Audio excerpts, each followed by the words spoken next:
তিনটি রাজনৈতিক দলকে ক্ষমতায় যেতে দেখেছি।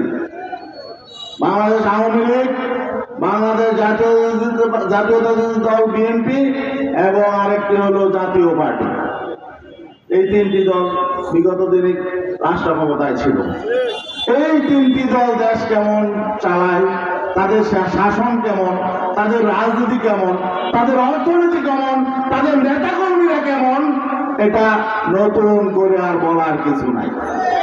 জনগণ দেখেছে, ঠিক না ভাই? জনগণ দেখেছে এই তিন দল কেমন দেশ শাসন করে।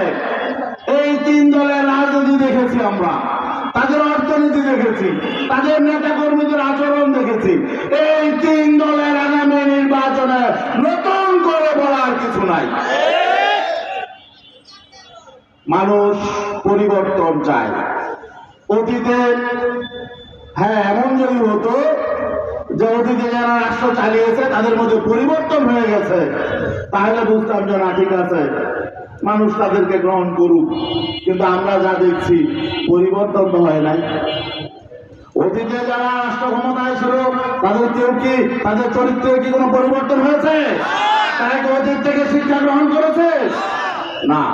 ঠিক তাদের যে আগের কালচার ছিল, চাঁদাবাজির কালচার, মিথ্যাচারের কালচার, একে অপরকে দায়ী করার কালচার, জিজ্ঞাসার কালচার, সবই থেকে গেছে।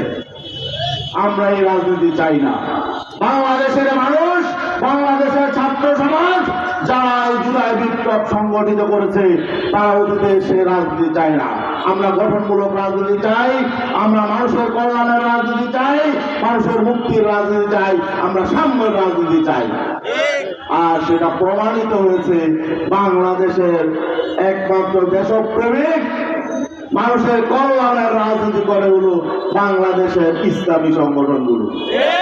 আমি শুধু ইসলামী আন্দোলনের কথা বলবো না, বরং বাংলাদেশে যদি গঠনমূলক রাজনীতি করে, জনকল্যাণের রাজনীতি করে, মানুষের কল্যাণের রাজনীতি করে এবং দেশের স্বাধীনতা সার্বভৌমত্বের পক্ষে যদি রাজনীতি করে, সেই রাজনৈতিক দলগুলো হলো ইসলামী সংগঠন।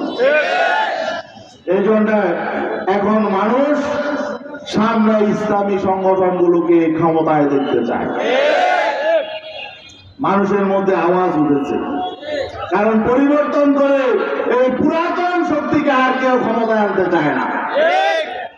তবে আমাদের একটা বিষয় আমরা একমত, এই ফ্যাসিবাদ বিরোধী আন্দোলনে যারাই ছিল তাদের মধ্যে আমরা একটি প্রশ্ন আমরা একমত থাকতে হবে, সেটা হলো ফ্যাসিবাদী শক্তি যাতে আবার কোনোদিন পুনর্বাসিত হতে না পারে, তারা যাতে মাজা কোমর সোজা করে দাঁড়াতে না পারে। এজন্য আমরা ফ্যাসিবাদ বিরোধী সকল রাজনৈতিক শক্তি যে কোনো সময় ঐক্য করে তুলব।